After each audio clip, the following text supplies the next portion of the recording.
rentrer. Alors, merci beaucoup d'être encore au complet pour cette session sur la Junior State. Alors, on va parler de Data on Map, l'intitulé français légèrement plus long, du SIG au portail Open Data, quelle solution pour rendre les données géographiques accessibles à tous. La traduction n'est pas tout à fait exacte.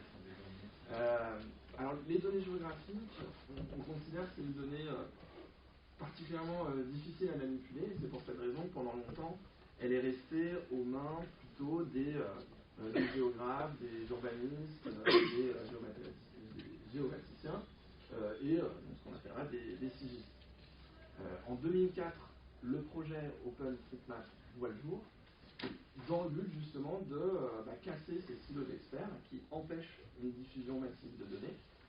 Et c'est fait à travers deux mouvements, enfin deux choses, la technologie GPS, donc les signaux envoyés par les satellites, et la contribution des bénévoles, enfin de contributeurs, d'internautes bénévoles, qui vont ajouter des points d'intérêt, qui vont ajouter les zones touchées par des catastrophes naturelles, donc soit chez eux, soit au travers de Mapathon. Et donc, cette initiative pionnière de 2004, pour nous, c'est le premier moment de l'ouverture de la diffusion des données géographiques. Et le deuxième moment, on considère que c'est l'ouverture du côté des collectivités. Donc, c'est l'ouverture par les collectivités, les territoires eux-mêmes, de leurs données géographiques. Et donc, l'objet de cette table ronde, c'est d'interroger ce deuxième moment, c'est de se mettre du point de vue de la collectivité et d'explorer les enjeux de l'ouverture des données géographiques et de discuter ensemble des pistes pour aller encore plus loin dans la diffusion. Et donc pour cette discussion, nous accueillons donc Prune Bonnivard de Grand Paris Seine-Ouest et Olivier Guillon de la région Pays de la Loire. Donc, la manière dont on va mener cette table ronde, c'est qu'on va avoir une grosse demi-heure de discussion donc, entre Prune et Olivier. Et ensuite 20-25 minutes de questions avec vous. Donc gardez bien toutes vos questions pour la fin. Il y aura un temps d'échange suffisamment long. Et donc voilà, donc on va passer tout de suite à la discussion avec Olivier. Et la première question, désolé d'avoir parlé aussi longtemps pour cette introduction, c'est quelle est votre organisation et votre rôle dans l'organisation? Et quel est, vous, avant de parler de votre organisation, votre rapport personnel avec la donnée géographique? Très bien. Du coup, ce qui est très original, c'est que moi je viens du milieu de la géographie, donc géomatique à la base, et donc un cursus classique universitaire de géographe qui maîtrise une cartographie. Et là, j'ai plutôt baigné dans cet univers-là de la géographie. Et dans mon parcours professionnel, au sein de la collectivité donc Grand Paris Seine-Ouest, j'ai effectivement la casquette de l'univers géographique et qui fait raccrocher l'univers Open Data. Donc voilà, moi c'est plutôt ce côté-là. Et au début, chez nous, dans la collectivité, l'Open Data était porté par la communication. Et puis, il s'avère que, vu qu'il y avait un peu trop de technique, c'est revenu chez nous. Alors moi, j'ai appris à démocratiser et à parler plus fichier Excel et CSV plutôt que des fameux shapes Footy Quanti. Mais voilà, donc du coup c'est une entrée plutôt dans l'univers de la géographie pour arriver à l'open data. De mon côté c'est l'effet miroir. Du coup moi je suis pas du tout géomaticien. Géographie c'est pas du tout mon cursus. À l'origine je viens de la communication en fait. J'étais chef de projet direction de la communication sur tout ce qui était médias digitaux. Donc réseaux sociaux, sites web, etc. Et puis après près de 10 ans à travailler sur des données récupérées au dernier moment, mis en forme pour un cas, puis remis à jour chaque fois qu'on a besoin, etc. Quand le poste de chef de projet Open Data s'est libéré chez nous, je me suis dit, bon là ça fait 10 ans que je grogne parce qu'on n'anticipe pas et qu'on ne structure pas les choses, il est peut-être temps du coup d'aller rendre les fondations plus solides. Et du coup j'ai glissé de la communication vers notre direction de la transformation numérique, pour venir du coup structurer tout le profil donné de la collectivité pour que notre direction de la communication n'ait plus qu'à venir chercher des données toutes prêtes, toutes propres, mises à jour automatiquement et libérer une quantité de travail assez phénoménale. Voilà. D'ailleurs, ça me fait penser, j'étais tellement pressé de vous faire vous présenter que je ne me suis même pas présenté moi-même. Je suis Vivaillon de Datasoft et je suis les projets clients. Et j'ai la particularité de n'avoir jamais suivi ni la région Pays de la Loire, donc, ni Grand Paris Seine-Ouest. Donc c'était mes yeux frais pour vous interroger. Alors vos deux collectivités sont très engagées donc, dans l'ouverture des données et de manière un peu multi-territoire. C'est-à-dire que la région Pays de la Loire a un catalogue commun avec le département Loire-Atlantique, avec Nantes Métropole. GPSO accompagne, oui GPSO ça y est, on passe maintenant dans l'acronyme, sinon ça va être trop long, accompagne donc l'usine dans l'ouverture de leurs données. Quelle place tient la diffusion des données géographiques dans cette démarche d'ouverture de données auprès donc, des différents échelons et quelle complexité finalement justement le millefeuille administratif rajoute à vos démarches d'ouverture de données géographiques. Alors sur le commencer.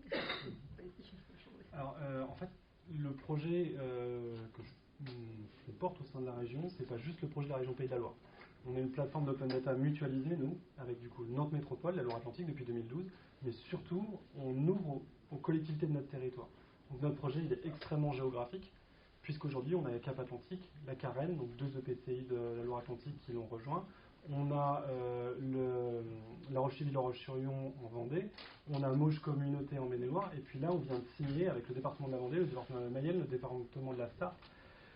Donc tous nos départements en fait ont signé et ils vont tous bénéficier d'un sous-domaine Open Data Soft, et donc géographiquement parlant, nos données, elles sont mutualisées. C'est-à-dire que tout notre catalogue est commun. Et justement, on parlait du millefeuille géographique, tout le travail qu'on a fait avec nos partenaires au niveau de la nature géographique de nos données, c'est de gommer ce millefeuille administratif. C'est-à-dire que là, on est en train de mettre en place un outil qui va permettre, pour chaque fois qu'un usager va se connecter sur une des plateformes de notre portail mutualisé, de n'avoir que les données des acteurs de son territoire, sans connaître le millefeuille administratif. Donc le premier élément géographique de nos données, c'est d'être ciblé par rapport à l'usager sur sa position géographique et en traversant toutes les compétences de l'ensemble des collectivités présentes sur son territoire. Et c'est vraiment la première dimension géographique de notre projet. Voilà. Alors du coup, à Grand Paris Seine-Ouest, on a un autre système, parce que la région parisienne ayant tellement ses particularités, donc chacun veut conserver. Donc, puisqu'on a dans le millefeuille, on a la métropole, on a le département, on a la région, et donc le premier interlocuteur, ça reste en tout cas pour le citoyen la commune. Donc nous, le territoire, donc ce qu'on appelle un établissement public de territoire, Grand Paris Seine-Ouest a la volonté effectivement de travailler avec ces 8 communes qui sont à la fois de première couronne, mais avec une disparité, puisqu'on a une commune comme Boulogne-Billancourt avec 120 000 habitants, et Marne-la-Coquette où on a moins de 2 000. Donc les enjeux sont aussi très différents, à la fois dans ce qu'on peut attendre on va dire, sur le quotidien de l'usager, mais en même temps l'usager, lui, il n'a pas besoin de savoir s'il tape à la porte de GPSO ou si c'est de sa commune de Boulogne. Lui, ce qu'il veut savoir, c'est j'habite Boulogne, qu'est-ce qui se passe autour de moi, quels sont, je vais prendre mes secteurs de collecte, mon point d'apport volontaire, ma place PMR. Donc du coup, la géographie, elle est pour le citoyen et l'administré sa première porte d'entrée, parce que lui, le millefeuille, en gros, il en a un peu rien à faire. Lui, ce qui l'intéresse, c'est ce que j'ai autour de moi et qu'est-ce qui va m'aider dans mon quotidien. Donc c'est aussi la volonté de la collectivité de porter ça à l'échelle des 8 communes, qu'on ait effectivement l'idée mutualisée, donc de travailler ensemble, puisque ce n'est pas forcément des pratiques. Voilà, on essaie de se mettre autour de la table régulièrement avec les communes, le territoire, pour savoir comment on avance, les jeux de données que nous, on a à l'échelle du territoire, parce qu'on a un territoire qui a des compétences, qui a récupéré par exemple la compétence de la voirie, l'éclairage public.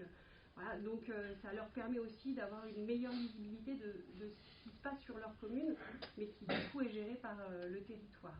Donc c'est à la fois la géographie pour me dire qu'est-ce qui se passe autour de moi parce que je suis administré ou citoyen, Et en même temps, voilà, je travaille dans une commune, il y a plein d'interlocuteurs, et voilà, qui gère et comment je peux voir ce qui se passe sur le territoire sur lequel je travaille. Et du coup, en animant ce réseau un peu de collectivités, est-ce que vous observez des effets d'entraînement, c'est-à-dire une collectivité qui voit qu'elle n'a pas tel jeu de données, qui est quand même utile à l'administrer, des jeux de données un peu similaires, mais pas exactement la même structure de données, donc des alignements. Est-ce qu'il y a des effets de ce type de réseau? Alors oui, déjà le premier point, c'est qu'on essaie, quand on a une donnée, de la traiter au niveau du plus grand porteur en termes de territoire. Ce qui fait quand on a une donnée comme donnée de tourisme sur les réseaux cyclables, par exemple, moi, mes collègues du département, quand ils en ont besoin, ils me sollicitent en me disant faut que tu l'ouvres au niveau région, comme ça, moi, je récupère uniquement mon département dans un jeu de données, mais au moins, quand on fait la mise à jour, elle est valable pour tout le monde. Plutôt que faire 2 fois la mise à jour au niveau des 2 collectivités, il suffit que ce soit fait au niveau de la collectivité la plus haute, et puis ça redescend au niveau infra. Donc du coup, chaque fois qu'on y est question de tailler à la maille géographique un jeu de données qui est plus important, on essaie de traiter au niveau de l'échelon plus important. Et là, c'est la première mutualisation. Après, c'est le rôle de coordination, c'est-à-dire que Nantes Métropole, lui, fait l'animation pour toutes les collectivités de son territoire, et il encourage la normalisation des jeux de données entre ces acteurs-là. La Loire-Atlantique le fait à l'échelle de son territoire. Moi, j'ai conventionné avec les départements, on va le faire côté région avec les autres territoires, et puis on va monter, l'an prochain, c'est la première édition, on va monter un temps fort en fait qui va rassembler tous les porteurs de projets open data de tout le réseau mutualisé. Et dans ce temps fort-là, on va sonder déjà eux quelles sont leurs attentes sur la mutualisation de données, sur les normalisations qu'on pourra avoir en interne, et on va faire intervenir aussi des intervenants, des acteurs, de façon à ce qu'il y ait une communauté de connaissances, d'expériences, de formation entre les personnes qui gèrent sur le territoire. De façon à ce que si on a besoin de normaliser, on sache qui appeler, ah t'as fait ça, tu peux me passer le modèle de données, avoir même un lieu commun où on puisse mettre un modèle de données qu'on se partage. Si on se rend compte qu'on a besoin de faire coller 2 jeux de données avec la collectivité d'à côté, on a la structure où on peut mettre en place l'atelier, etc. Donc on crée le cadre en fait, et ensuite la normalisation, on va la mettre en place dans ce cadre-là. Et en parallèle, je travaille avec Open Data France, avec les autres régions de France, et on commence déjà à amorcer des travaux de normalisation de données avec les autres régions de France.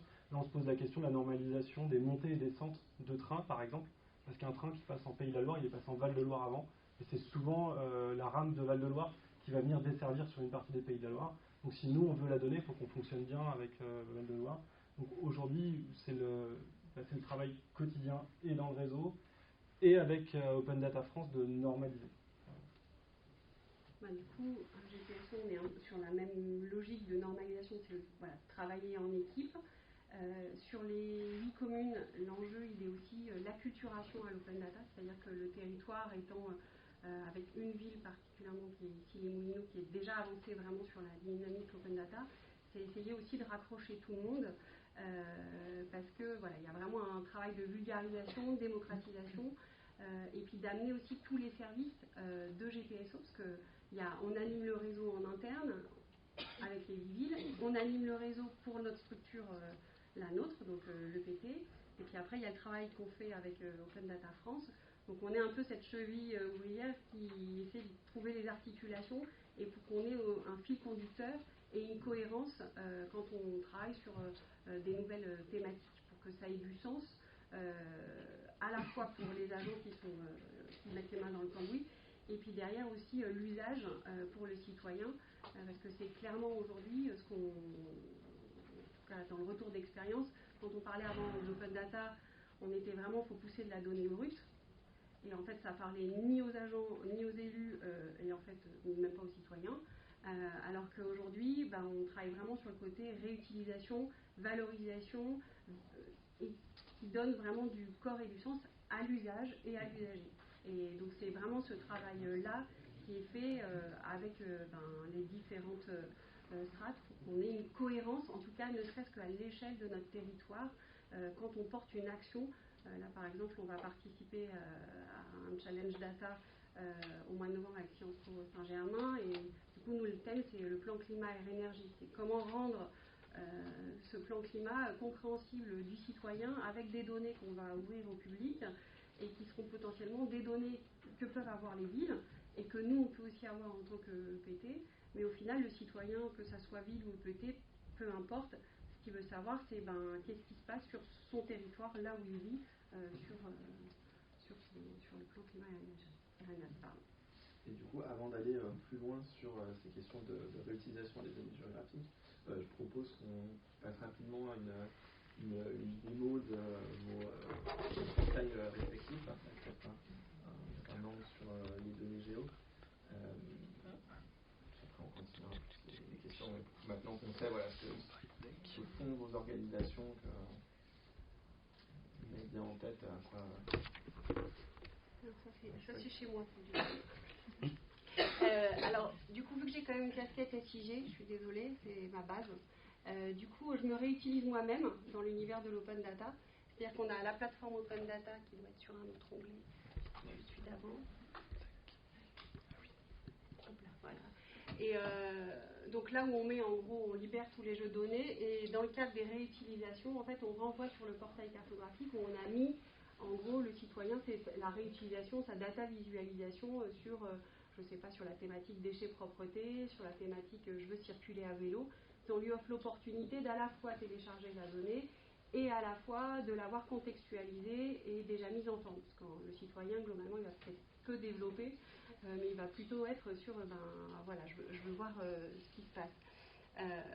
Donc, l'idée aussi, avec l'entrée, on va dire, géographique, c'est qu'on est à la base, vu qu'on avait déjà beaucoup travaillé sur la structuration des données, puisque c'est un peu l'essence même dans l'univers de la géo au départ, ce qui fait qu'on a pu pousser beaucoup de jeux de données géographiques dans l'outil pour justement rendre ludique et pour que les villes aussi se réapproprient. Donc là aujourd'hui, si vous allez si vous sélectionnez un filtre commune, vous allez retrouver toutes les données qui ne sont pas forcément de la compétence de la commune, mais par contre où on peut avoir je sais pas, un aménagement cyclable, je ne sais pas, vous avez les bacs à sel, les arrêts de bus PMR. Voilà, donc ça c'est l'entité géographique. Et après il y a la deuxième partie, il y a tout ce qui n'est pas géographique, qui pourrait peut-être le devenir. Et donc là je vais donner l'exemple, les résultats, je travaille avec la direction des sports sur les résultats de 3 équipes qui sont financées par GPSO. Dans l'absolu, on se dit, bon, ça n'a rien de géographique, hein, c'est des équipes de sport qui font des matchs, voilà. En fait, moi, avec ma casquette géo, je me dis, ah oui, mais peut-être qu'après, il faut rajouter de la géo et voir partout où ils sont déplacés, voilà. Donc ça, c'est le deuxième usage. Donc le premier, déjà, c'était de travailler avec le service qui était très fier de m'envoyer son fichier Word pour m'expliquer les résultats sportifs de ces 3 équipes. Voilà, donc ça, c'est le concret. Voilà. Et de ce fichier Word, on va transformer un fichier Excel, et puis je me dis, en visualisation, donc c'est pas encore sorti, donc c'est la primeur, mais donc on se dit, tiens, on va le remettre dans un environnement géo, et ça peut être ludique. Et alors que le service, lui, il n'avait pas du tout vu cet aspect-là, il était dans son côté, j'ai des résultats sportifs, tout le monde s'en fout, parce que voilà, personne ne lui demande de les publier quelque part. Voilà. Donc c'est aussi une valorisation même du service, et qui n'avait pas forcément perçu qu'il avait un potentiel et on va dire de l'or entre les mains. Voilà. Donc ce travail-là, on le fait avec les services et puis aussi avec les communes pour qu'elles puissent avancer. Donc là, voilà, donc ça c'est le portail de GPSO, et derrière vous avez les réutilisations avec le portail cartographique, et quand vous cliquez sur réutilisation réutilisation, donc on met à chaque fois un exemple par rapport à un jeu de données. Donc là, par exemple, GPSO, un des premiers territoires à avoir publié sur le transportdata.gouv les données temps réel et les données théoriques du transport.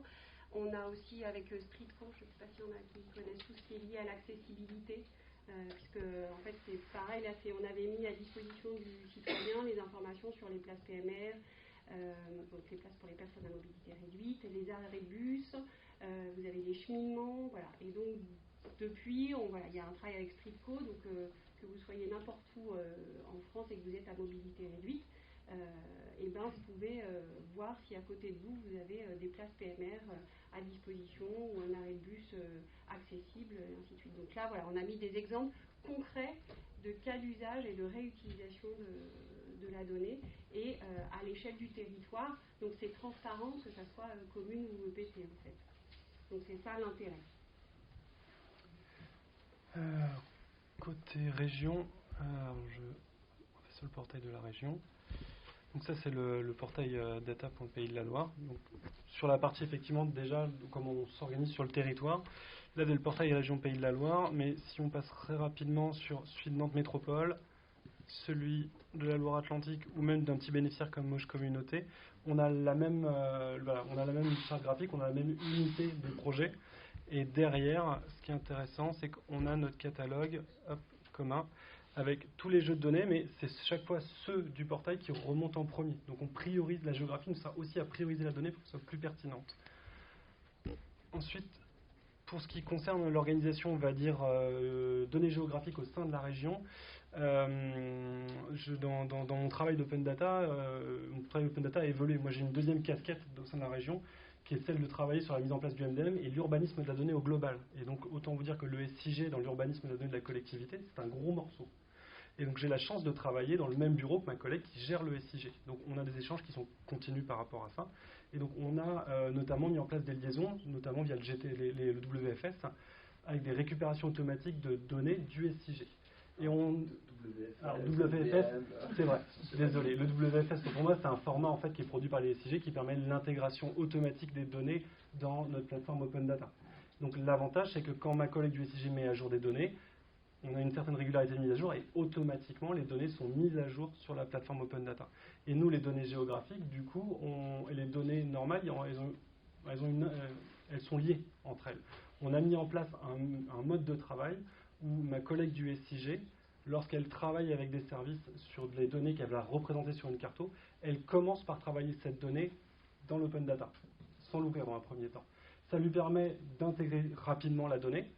Si elle a des traitements géographiques à faire, elle utilise les outils qu'on a en interne pour les mettre en place rapidement. Donc une donnée qui n'est pas géographique, elle a tout un panel d'outils qui lui permettent en quelques minutes de la rendre géographique.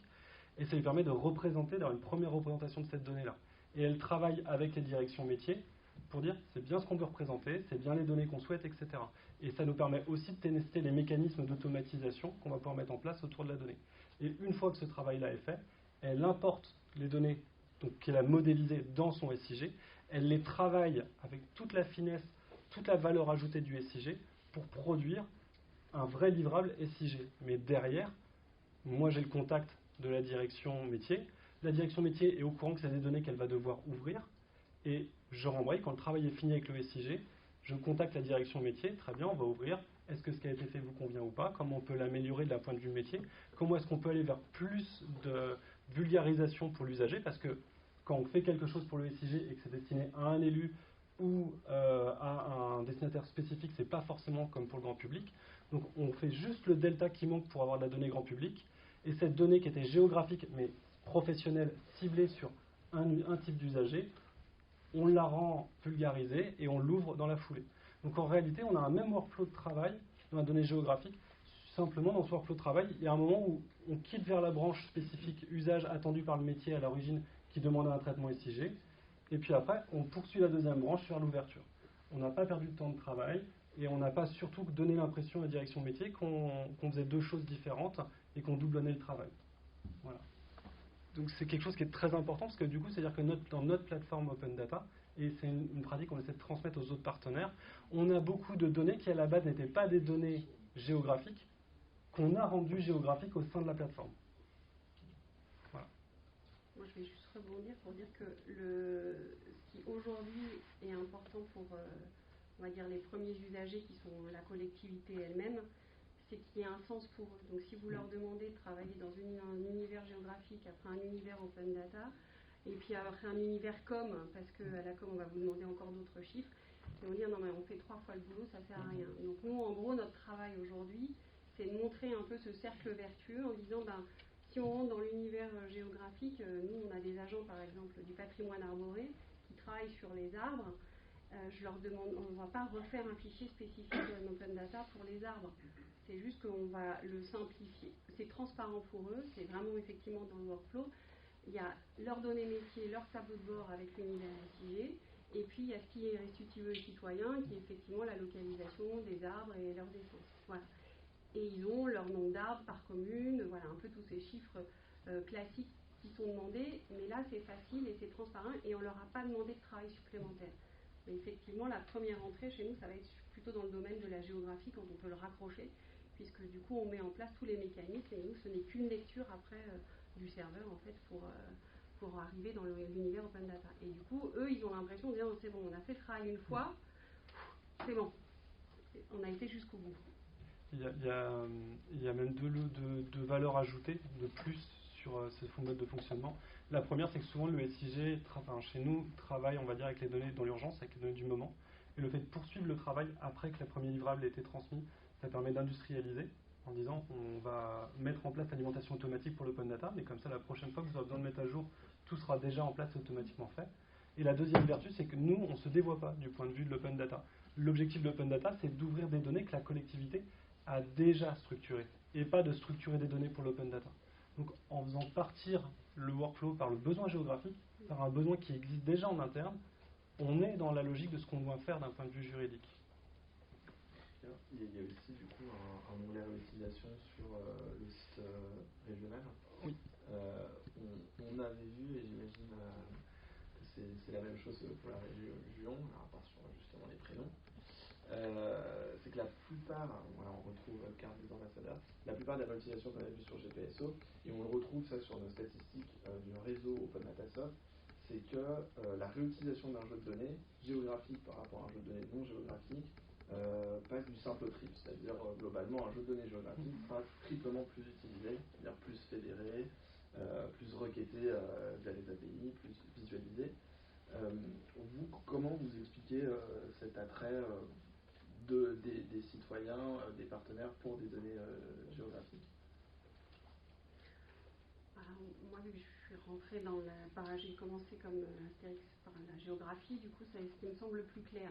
C'est que quand on voit bien aujourd'hui avec le fait qu'on ait tous dans nos téléphones des applis pour rechercher ce qui est autour de moi, ça semble un peu logique que dans l'univers de l'open data, la donnée géographique est celle qui parle le plus parce que c'est qu'est-ce qui se passe autour de moi ou qu'est-ce qui se passe peut-être plus loin, mais voilà. Donc de ramener à la géographie, ça permet aussi d'analyser des phénomènes qu'on ne voit pas forcément à travers des tableaux.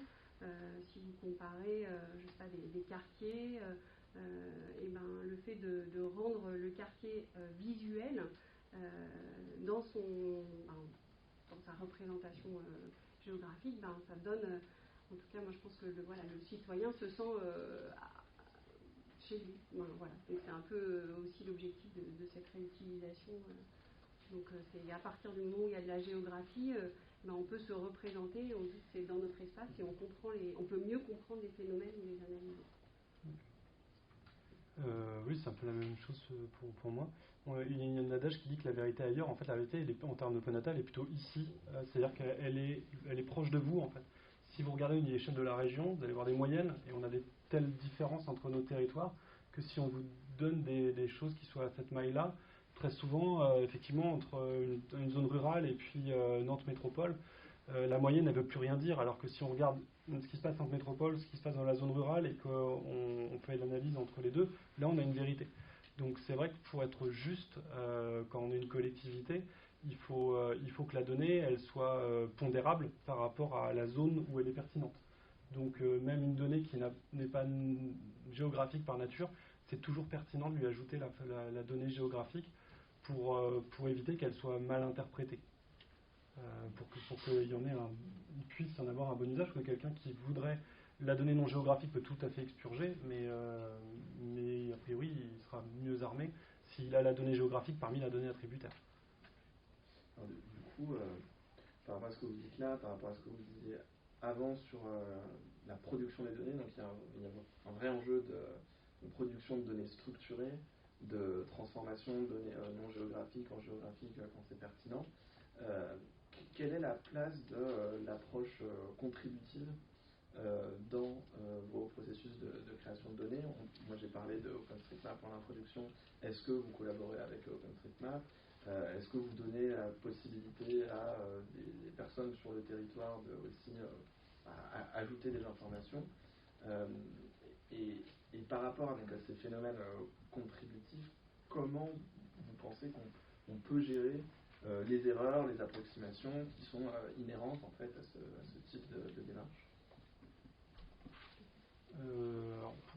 Côté région, la partie contributive, on n'en est pour l'instant pas là, parce que nous, on a un rôle de chef d'orchestre par rapport à toutes les collectivités du territoire, et que si chaque acteur du territoire met en place son application de crowdsourcing, de récupération de données au niveau local, on a une multiplicité des plateformes, une multiplicité des applis qui fait qu'on s'éparpille et qu'on n'a pas de lisibilité. Donc pour nous, la coordination, la mise en place de la coordination du réseau Open Data mutualisé et le fait que ce soit au niveau de maturité pour nous permettre de monter ce type de projet, mais avec tous les acteurs dans le projet, c'est-à-dire monter une application qui va permettre de remonter de la donnée aussi bien au niveau d'Angers qu'au niveau de Nantes, qu'au niveau du département de la Vendée, dans le même environnement, c'est nécessaire pour faire du contributif. Pour éviter que quelqu'un qui soit à cheval entre deux territoires, il ait deux applis et qu'ils doivent contribuer sur les deux et qu'il n'y ait pas le même format, etc. Donc à notre sens, c'est quelque chose qui est prévu dans la roadmap, mais qu'on va initier avec tous les partenaires au moment où il y aura le niveau de maturité des partenaires pour mener des projets de crowdsourcing en commun.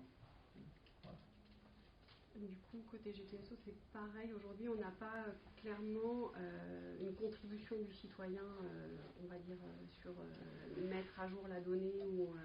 Par contre, on s'est aperçu qu'on a quand même une plateforme de e-service et que le citoyen, quand il identifie sur la cartographie ou sur l'open data une incohérence, du coup, ça nous est remonté. Et du coup, ce qui est intéressant, c'est que ça permet aussi de sensibiliser les agents qui ont travaillé sur la donnée, puisque c'est pas moi, mon service, qui suit la donnée et la met à jour, c'est bien le service métier.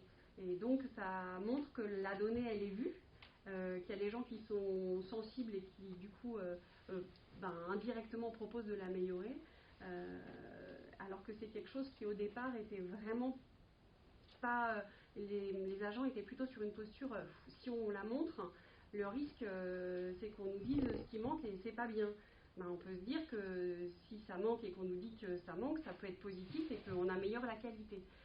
Donc c'est aussi une autre manière d'acculturer les services qui étaient sur un postulat de crainte au départ et qui là sont plutôt en disant il y a un bénéfice, on ne s'est pas fait taper sur les doigts. Oui, une donnée à 100%, moi j'en connais pas, qui est 100% parfaite, 100% mis à jour et qui est...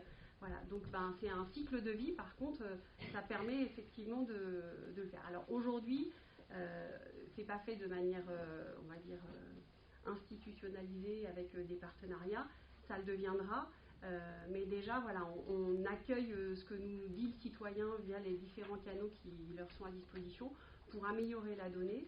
Et puis, ce qu'on a instauré en interne, du coup, c'est une contribution interne, c'est qu'on a certains événements en interne, certaines commissions qui font que ça permet de rappeler les services l'enjeu de la mise à jour de la donnée.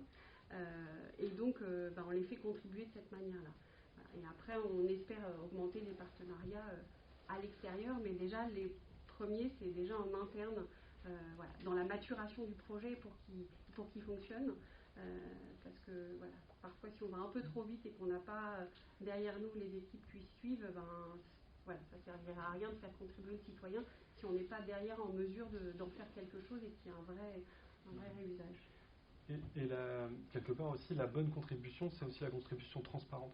Plutôt que de demander aux citoyens de contribuer, l'idéal, c'est quand même d'être en capacité de capter la donnée du citoyen quand il fait son usage du service public. Pour donner un exemple, à notre métropole, ils ont pas mal de capteurs, effectivement, qui sont capables de compter les vélos sur les zones cyclables. Les gens, ils n'ont pas besoin de sortir une application et dire j'ai fait un trajet, ils passent devant le capteur, ils contribuent en fait. C'est transparent complètement et une collectivité, son rôle, c'est de servir les usagers, c'est de délivrer des usages. Et la contribution, elle doit se faire au moment où on délivre ces usages. Donc ça, pour moi, c'est plus en industrialisant les process de captation de données que la contribution, elle va se faire spontanément, plutôt qu'en sollicitant un acte de contribution citoyen. Après, ça discute avec tous les partenaires et ça se voit en fonction de différents cas de figure. Mais... D'ailleurs, du coup, dans ces exemples où la contribution via des plateformes, mail ou autres, a fait augmenter en qualité de jeu de données, c'est les agents aussi en interne qui les gagnent. Et quand on parle d'open data, ce qui vient en premier à l'esprit, c'est les citoyens y gagnent, il y a des créations de services, des applications. En fait, on s'est rendu compte dans les premiers retours d'expérience que ceux qui gagnaient en premier les bénéfices les plus mesurables, c'était généralement en interne. Vous, comment vous mesurez l'amélioration des processus en interne comment c'est perçu par les agents le fait de partager ces données, comment ça change leur métier, est-ce que ça l'améliore, est-ce que c'est aussi des charges supplémentaires? Chez nous, clairement, le côté où on s'aperçoit que ça a bien fonctionné, c'est que c'est les agents eux-mêmes qui disent « Ah, je me souviens, c'est Prune à l'Open Data, il faut que j'aille la voir. » Alors déjà, si on a gagné ça, c'est déjà pas mal, parce que c'est qu'il y a un nom en face d'un sujet. Donc ça, c'est plutôt bien. Et du coup, ça veut dire qu'on réussit à amener aussi tous les services, et des services qui n'étaient pas du tout au départ moteurs dans l'univers de l'Open Data. Par exemple, chez nous, on a les conservatoires. On a travaillé avec les conservatoires pour identifier toutes les disciplines qui étaient faites sur les 7 conservatoires. Et en fait, elle avait un super fichier qu'elle s'était fait pour elle, pour savoir s'il y a un citoyen qui me demande. Là, clairement, on s'est dit, dans l'univers Open Data, ça va marcher. Et elle s'est dit, Open Data, c'est tel service, ça y est. Donc, je pense que, déjà, la première pierre, c'était de savoir qui est porteur du projet, que je peux solliciter et qui va amener à rendre l'information lisible aussi pour le citoyen. Et du coup, on va dire que c'est gagnant. On va dire que le premier, c'est en interne. Comme ça. Oui, c'est exactement la même chose, c'est gagnant-gagnant. Je crois que c'est ce qui résume tout, et pas que sur la donnée géographique, du coup sur toute la donnée. Moi, à mon sens, une victoire, c'est quand j'ai un autre de mes collègues qui a été intégré effectivement le cycle de la donnée dans le process qui lui arrivait spontanément dans le cadre de son travail, et qui me sollicite en disant il faut qu'on fasse comme ça parce que là il y a ça et ça, et puis du coup cette donnée là, si on passe par l'open data ou par le SIG et qu'elle est structurée, on va la récupérer directement, et qu'en fait il pense directement dans son travail le cycle de sa donnée en y intégrant l'étape SIG, l'étape mise à jour automatisée de la donnée. Chaque fois qu'un de mes collègues a fait ça, je me dis on a gagné, on a avancé d'un pas. Ou alors, le nœud du mode, c'est quand la com arrive en disant pour le prochain site internet, on veut intégrer des données, des cartes de l'open data. C'est bon, c'est une belle victoire aussi. Ça, vous en avez des exemples de cartes intégrées C'est le cas, là, le prochain site internet qu'on va sortir au premier trimestre de l'an prochain. En page d'accueil, on a une application qui récupère automatiquement des jeux de données de l'open data, et donc la com va pouvoir aller choisir un jeu de données dans l'open data, et automatiquement la carte du jeu de données va venir ressortir. Ils vont pouvoir filtrer, etc. En s'alimentant directement sur l'open data du coup.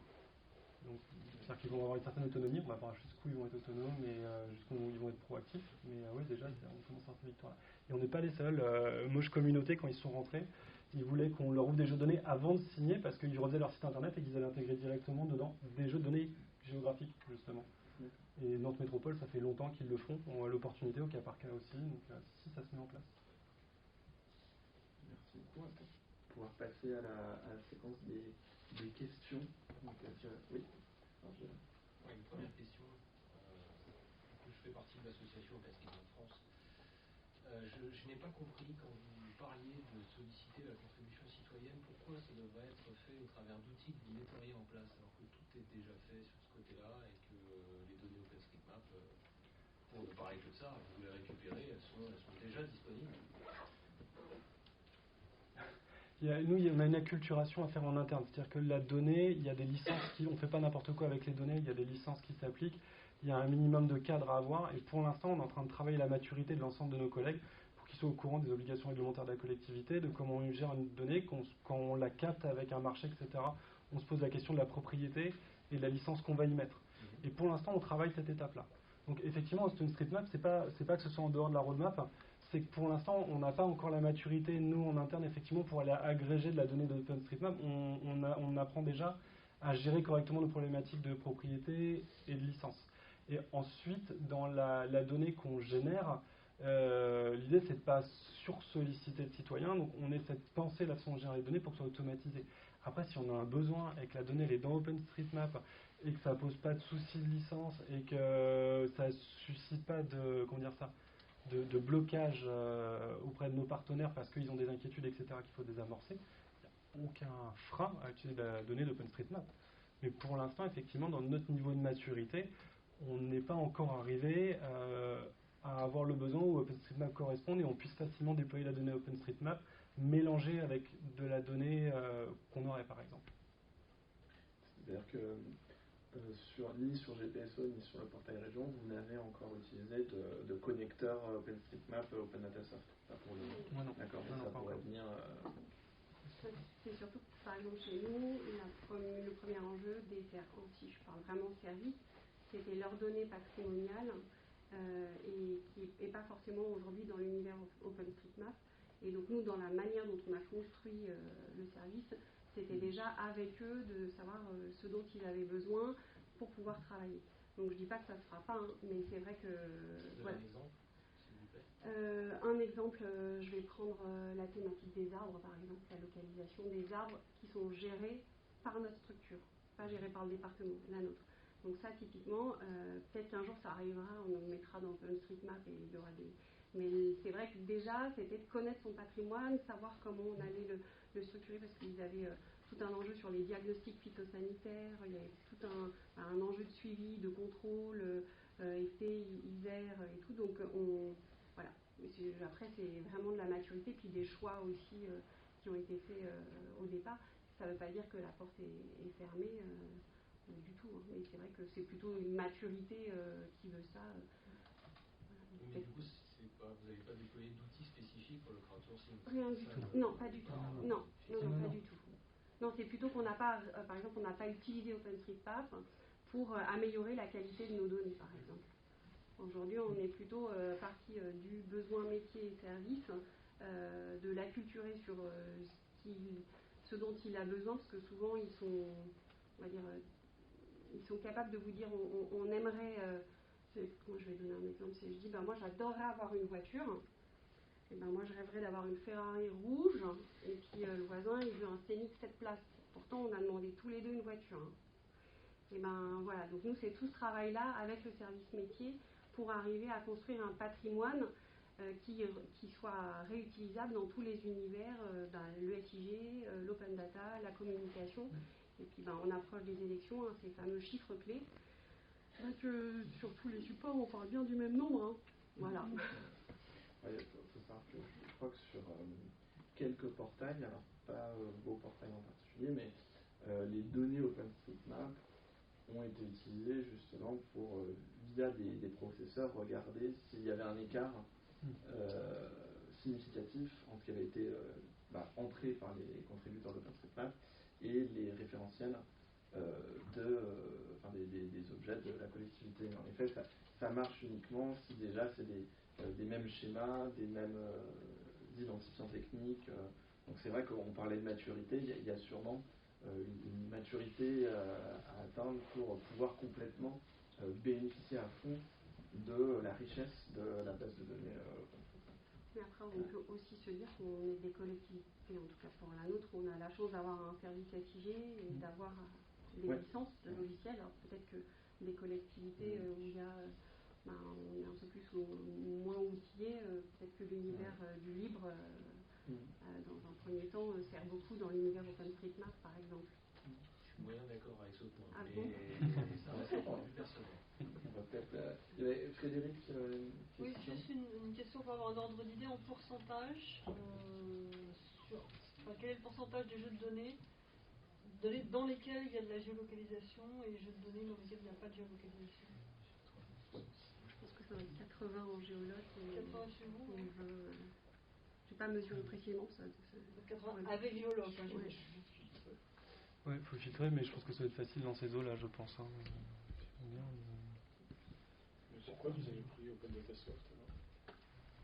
Et pas Esri? Alors, c'est la question qui tue. Parce que moi, les sigistes chez nous, à la région Île-de-France, m'ont souvent tanné pour me dire mais pourquoi on ne prend pas la région, on ne prend pas Esri comme solution. Donc, comme nous sommes un historique de la solution, et qu'elle est parfaite, évidemment. Mais c'est une question que me posent les sigistes.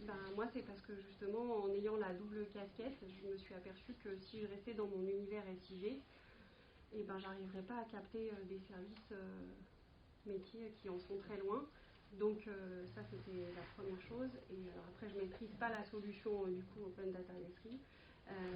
Mais du coup, là, c'était vraiment avoir une casquette déjà purement données, chiffres clés, filtres, des trucs très rapides qui du coup sont moins dans l'univers voilà, de la solution SRI.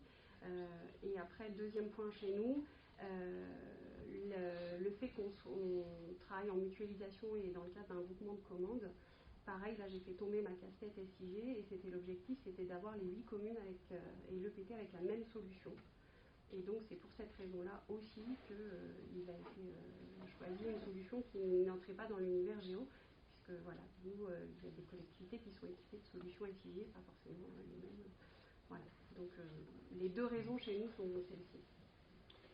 Moi je suis entré sur le projet au moment où on a monté la plateforme Open Data Soft et la décision venait d'être prise. Donc j'ai pas participé aux échanges à ce sujet-là, mais je sais que toutes les solutions ont été posées par rapport à nos besoins.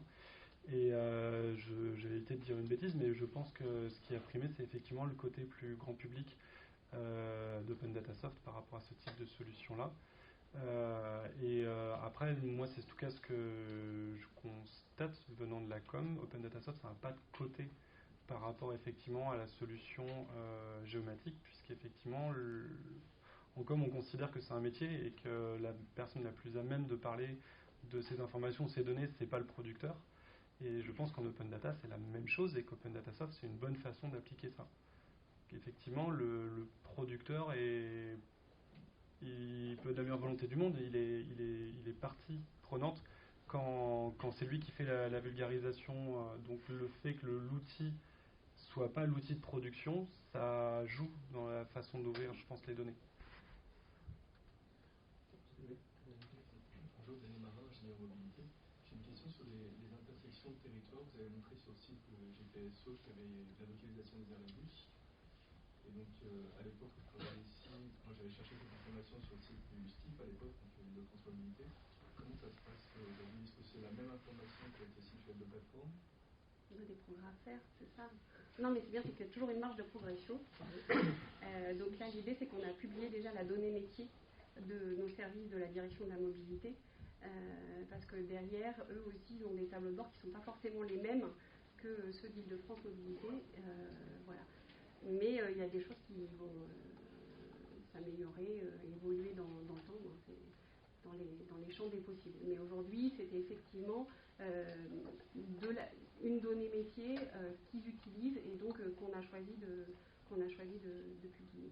Est-ce que Île-de-France Mobilité a aussi leur jeu de données où ils auront sur votre territoire aussi des localisations d'arrêt de bus Disons qu'on espère que trans.data.gouv, c'est un peu aussi l'idée qu'ils agrègent un peu toutes ces données de transport et de mobilité. Il y a un peu justement ce travail d'harmonisation qui viendrait derrière, donc on va voir. Je n'ai pas de réponse toute faite, je pense que ça va aussi se faire en marchant. On va voir un petit peu comment ça évolue. Là, en tout cas, clairement, la position de départ, nous, c'était le service a une donnée métier. On propose de l'ouvrir. Voilà. La question, c'est vraiment, est-ce que ces données sont indépendantes en fait? Aujourd'hui, oui, elles sont indépendantes.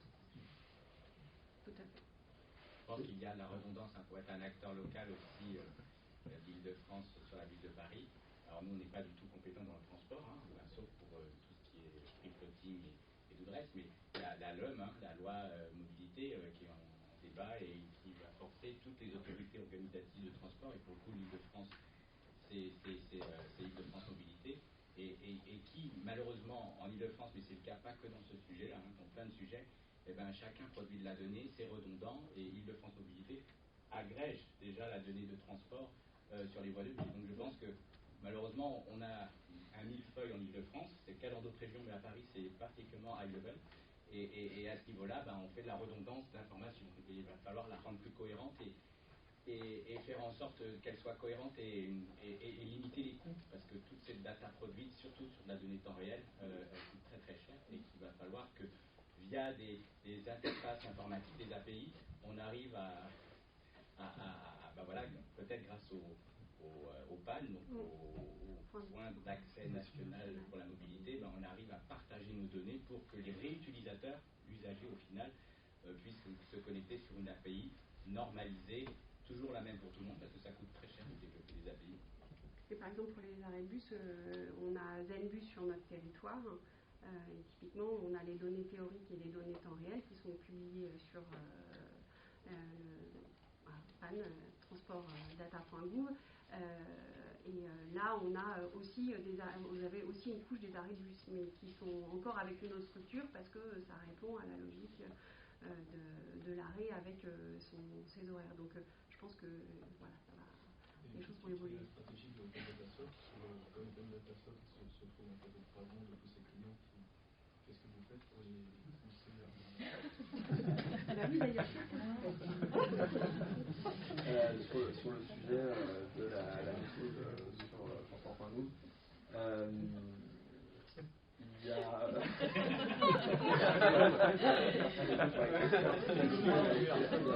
des données qui étaient déjà sur les portails en fait Open Data. En fait, c'est la même stratégie qu'on a aussi un peu sur data.gouv, c'est qu'aujourd'hui data.gouv est sur le nom géographique, sur le nom transport, censé aussi agréger les données nationales, mais ils ne bénéficient pas des mêmes fonctionnalités d'un portail Open Data Soft, donc ils vont plutôt moissonner les portails Open Data Soft. Sur la question du transport, c'est vraiment quelque chose d'un peu plus à part, et ça vaudra le coup peut-être de continuer la discussion aussi avec notre équipe produit, puisqu'il y a certains formats de transport qui sont ultra spécifiques, comme le GTF-SRT, qu'on ne gère pas, ou en tout cas qu'on ne valorise pas de la même manière qu'on fait sur d'autres jeux de données sur un portail Open Data Soft.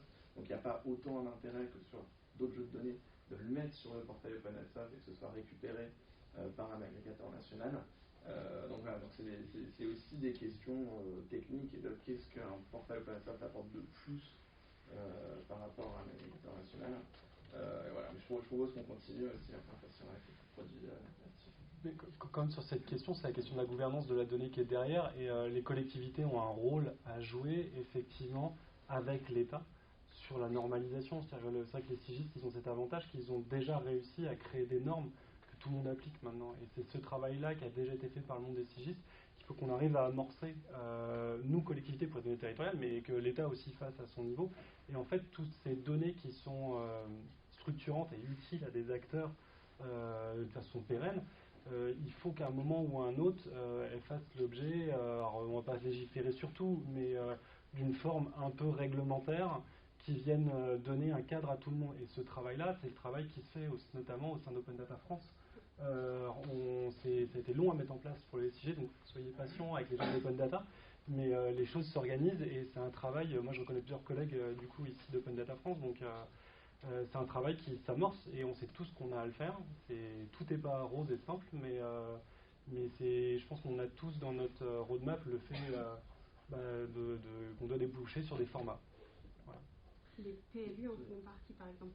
Pour donner l'exemple de l'univers SIG, les PLU, à une époque, il n'y avait pas du tout de normes dans la structure, la manière de gérer la donnée géographique. Alors qu'aujourd'hui, on a une obligation déposée sur le géoportail national de l'urbanisme. Et ben aujourd'hui, voilà, je ne sais pas quel est le pourcentage de collectivités qui aujourd'hui ont réussi à déposer sur le GPU. Nous, sur le territoire, on a réussi à le faire et effectivement, la norme nous a aidés effectivement à structurer et à avoir quelque chose de cohérent sur une échelle de 8 communes.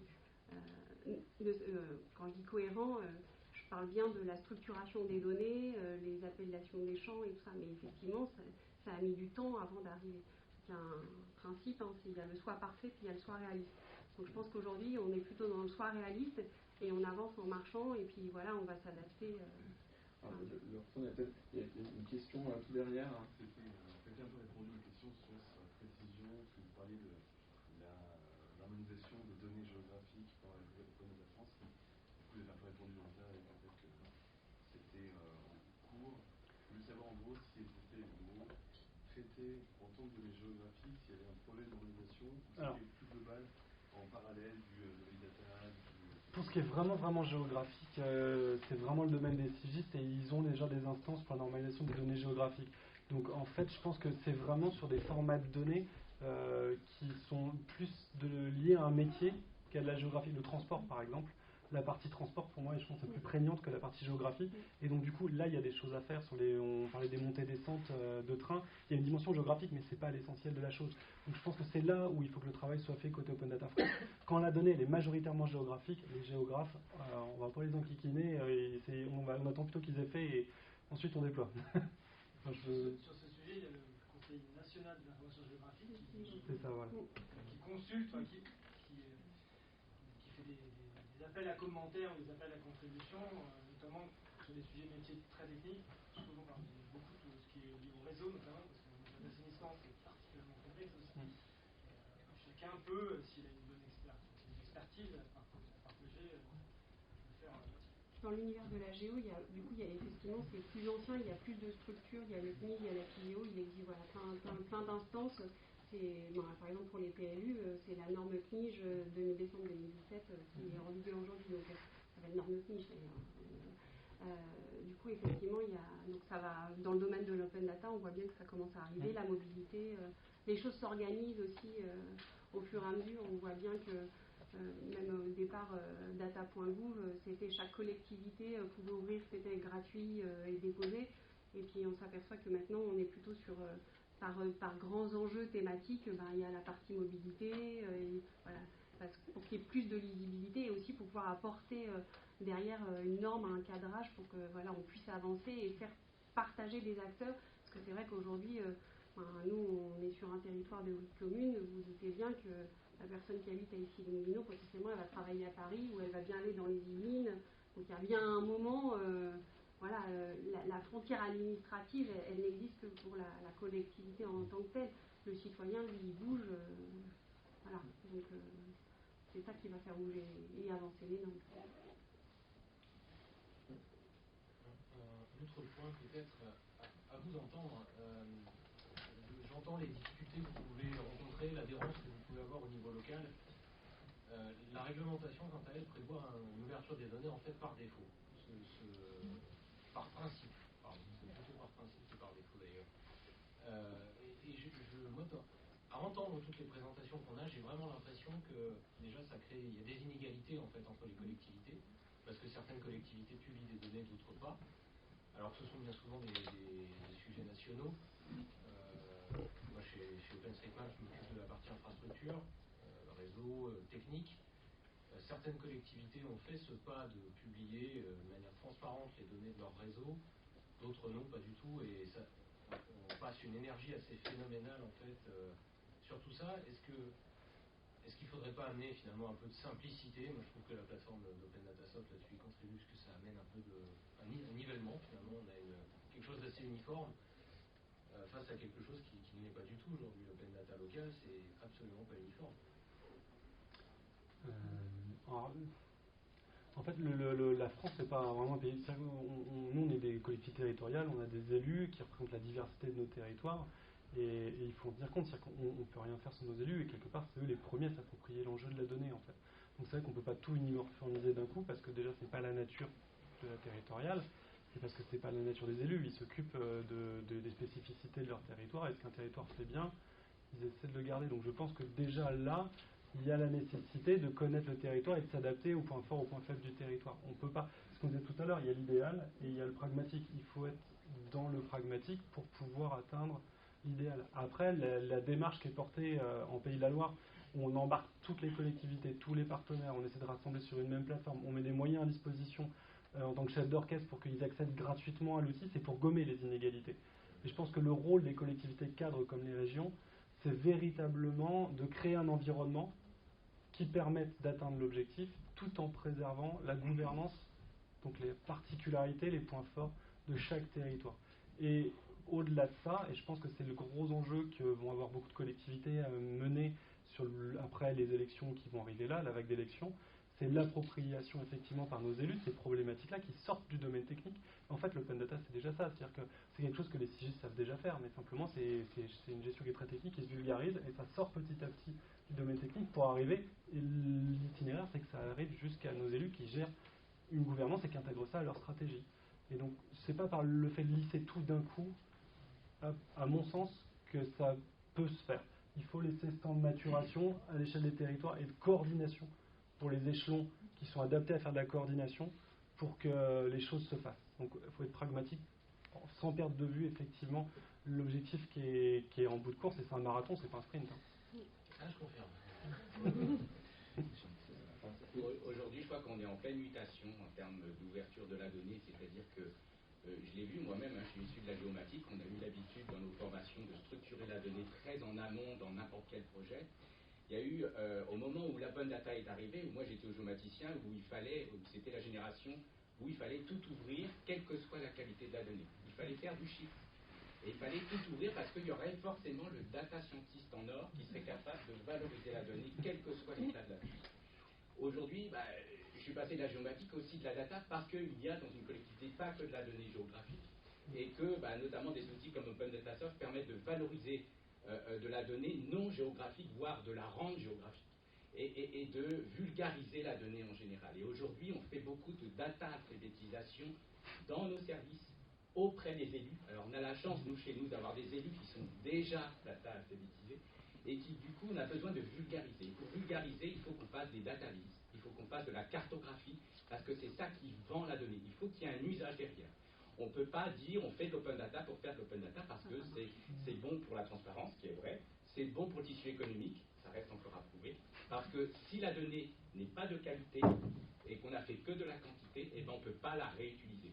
On ne peut pas faire des databases, on ne peut pas faire de belles cartes, et du coup, vous avez des entreprises privées qui veulent améliorer le tissu local et nous, le territoire.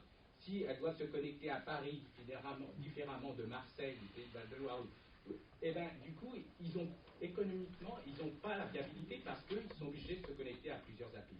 Or, aujourd'hui, il nous faut vulgariser auprès des élus pour qu'ils nous donnent les moyens, et il faut qu'on ait les moyens de former toute la hiérarchie, et c'est d'ailleurs toute l'entreprise, c'est toute la collectivité à tous les niveaux, de la production du tableau Excel jusqu'au responsable applicatif, jusqu'au manager qui cherche des indicateurs dans ses databases, qu'on doit lui dire qu'il doit avoir la culture data. Dans la démarche data, il y a la culture data, et ça va dans ne serait-ce que la rédaction des marchés publics. Parce que, voilà, et c'est vrai qu'on veut tout ouvrir, donc aussi chez nous, à la Ville de Paris, depuis longtemps, c'est par défaut que tout doit être ouvrir, mais c'est un combat constant de dire, par défaut, ça doit être en open data, vous me justifiez pourquoi vous ne voulez pas la mettre en open data. C'est ça la stratégie. Je peux vous dire qu'on a encore de la résistance, et c'est un combat tous les jours, et vous avez raison de le faire. Mais nous, aujourd'hui, la mutation, c'est on doit monter en qualité, parce que produire pour produire, c'est contre-productif pour l'ouverture de la donnée en général. Nous, on l'a vu par exemple quand on a ouvert les données, on avait ouvert dès 2015 sur data.gouv, déjà pour montrer aux élus qu'on se mettait en marche, qu'on lançait la dynamique et tout ça. Mais on s'est aperçu que personne ne venait réutiliser derrière, clairement, personne ne venait chercher la donnée qu'on avait poussée, parce qu'il n'y avait pas de visibilité.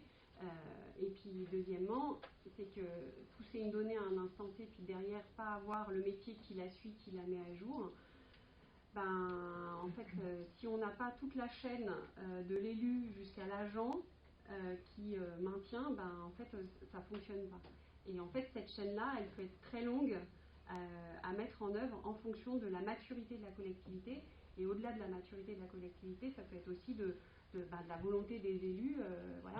C'est une somme d'élus. Nous, on est un territoire, c'est 8 maires. Donc voilà, il faut aussi que laisser le temps aux choses, parce c'est pas parce qu'on est dans l'univers de l'open data, de l'applicatif, de l'internet, que tout doit être rapide. Donc ça, c'était un peu en même temps, c'est des projets qui sont sur du long terme, et on s'aperçoit que quand on les construit avec une logique purement technicienne, et maintenant les mots design thinking, et voilà, ça marche pas. Donc voilà, il faut aussi apprendre à se laisser le temps et à se dire peut-être que ça va être plus long, mais on va y arriver, et effectivement ça va pas aussi vite que les startups qui sont derrière et qui voudraient effectivement développer, ça va pas aussi vite que dans l'univers du privé, on en est conscient, mais ça fait partie du jeu, donc faut l'accepter aussi pour pouvoir avancer, parce que sinon nous en tant qu'agents ça serait déprimant, clairement. Bien sûr, en tant que bénévole, c'est pas mal aussi. Pour info, y compris à la région, à une certaine époque, moi je publiais des données en clandestinement. Sans que mes élus le sachent, sinon ils me disaient non. Donc, avec la nouvelle majorité, c'est un peu différent. Parce on a une présidente hyper volontaire. Mais quand il y a une méconnaissance face à nous, on ne peut rien faire. Donc, soit on ne publie rien, ce que font la plupart des collègues, soit on le fait clandestinement comme je le faisais, de façon éhontée. Tu voudrais qu'on les dise ou pas ça Après, cette notion d'alphabétisation est très très importante, parce que moi j'ai eu un cas il y a très peu de temps quand même, justement, où il y a eu, dans le cadre d'une réunion où j'étais pas présent, du coup j'ai une collègue qui sur un projet, du coup a dit cette donnée-là, ce serait bien qu'on la publie justement, etc., sur le site internet. Et il y a eu levée en interne, on ne peut pas publier cette donnée, c'est pas possible, etc. La collègue a dit les obligations réglementaires. Et puis elle a dit, mais de toute façon, c'est déjà dans l'open data, ça a été validé, c'est déjà dedans, elle l'a montré. Et sur les parties techniques, il y a eu des licences qu'on perdu. Et puis l'élu, il a dit, c'est ouvert depuis un moment, et puis il n'y a pas eu de souci. Là, à l'instant, j'avais peur qu'on nous tombe dessus, mais finalement, personne n'est venu chicaner, donc il n'y a pas de souci. Et en fait, il faut le faire pour que les gens se rendent compte qu'il y a de la surprotection, en fait. Et ça peut se faire que petit à petit, au fur et à mesure. C'est de la data alphabétisation. J'aime bien le terme data alphabétisation. Sur la carte, parce qu'on parlait quand même de cartes. Moi, je sais que le précédent président, on m'avait interdit de produire des cartes en disant attention, là, on va voir notre implication sur le territoire et on va favoriser l'Est plutôt que l'Ouest. Et en fait, moi, j'ai produit la carte. J'ai fait, parce que moi, quand on me dit de ne pas faire une chose, je la fais. Je leur ai montré, et en fait, il y avait plus de points à l'Ouest qu'à l'Est, contrairement à ce qu'ils croyaient. Donc je leur ai dit, mais en fait, ce que vous me dites, je leur ai dit, j'aurais montré la carte. Ah ben non, alors publiez-la. Elle est déjà publiée, ça tombe bien. Mais voilà, c'est hallucinant. Après, on a tendance à republier des choses qu'on publie déjà. C'est juste qu'on a changé de format. Oui, beaucoup plus d'utilité. Mon exemple, comme le mien, on parle ici à de Marne, on publie déjà beaucoup de données, sauf que c'est des PDF liés aux délibérations. On n'a pas franchi le cap d'avoir des tables Excel structurées sur les comptes administratifs, par exemple, mais toutes les données sont disponibles. Aujourd'hui, elles ne sont absolument pas réutilisables, ou alors il faut passer un temps fou. Il y a énormément de choses qui sont déjà disponibles, donc vous pouvez éditer, sauf que c'est caché ou masqué, entre guillemets, dans des centaines de pages d'open data. En fait, vous faites un zoom qui est... Et aujourd'hui, en gros, l'enjeu, il est que, presque dans nos métiers, c'est de lever des craintes et des peurs. Parce que les premiers résistants, c'est nous-mêmes. Et les agents en disant, voilà, si je publie ça, on va avoir des remontées de citoyens, ils veulent machin. Il ne se passe rien. Pas plus que d'habitude. Ça y est, on est passé par contre sur le sujet délibération, c'est-à-dire non géographique. C'est-à-dire que ça y est, on commence un petit peu à déborder, et nous avons très largement débordé sur le temps, parce que c'est une discussion extrêmement riche, et vous pouvez la continuer pendant les pauses qu'il y aura et au vers ce soir, mais en tout cas, merci beaucoup Olivier.